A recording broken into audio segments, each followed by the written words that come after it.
সরিষার মধ্যে ভূত আছে, অতএব ভূত তাড়াতে পারবে না এই সরকার। দুর্নীতি বন্ধ করা যায়নি, বরঞ্চ দুর্নীতি বৃদ্ধি পেয়েছে। আমরা পরিষ্কারভাবে বলতে চাই, এই বাংলাদেশ থেকে ইনশাআল্লাহ ভূত তাড়ানো হবে।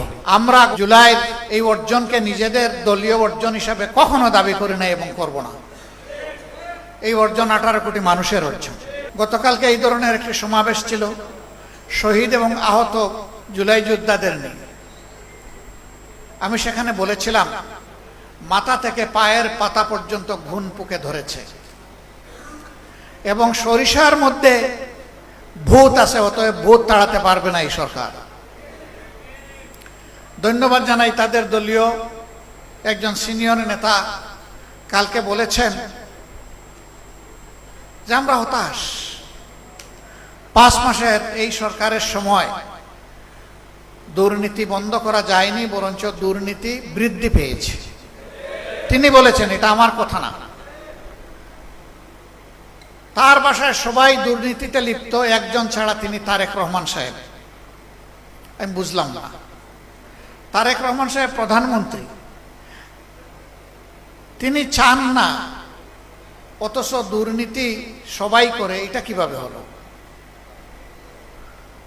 আমরা দেখি তার ইশারায় সবকিছু চলে, তাহলে তার ইশারায় এটা বন্ধ হয় না কেন?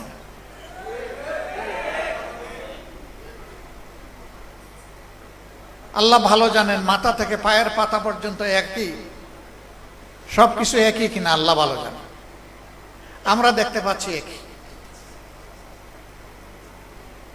ব্যর্থতার দায় যখন স্বীকার করলেন, তখন কি এই সরকারের আর ক্ষমতায় থাকার কোনো নৈতিকতা থাকে?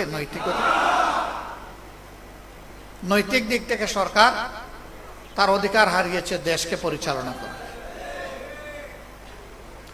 তিনি তো প্রেসের সামনে খোলামেলা বলেছেন, তো এটা তো গোপন কোনো কথা না। এটি হচ্ছে এই সরকারের আমলের বাস্তব চিত্র। ফেডারেশনের 12 দফা দাবি আমি দেখলাম এক এক করে, এবং এইখানে তার কিছু ফেস্টুনও টানানো আছে। এই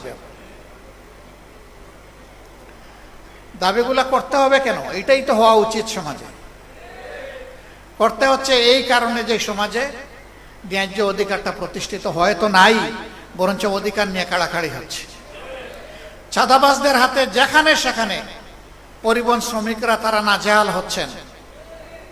চাঁদা দিতে অস্বীকার করলেই তাদের উপর বিপদ নেমে আসছে, তাদেরকে মারধর করা হচ্ছে, আহত করা হচ্ছে, গাড়ি ভেঙে দেওয়া হচ্ছে।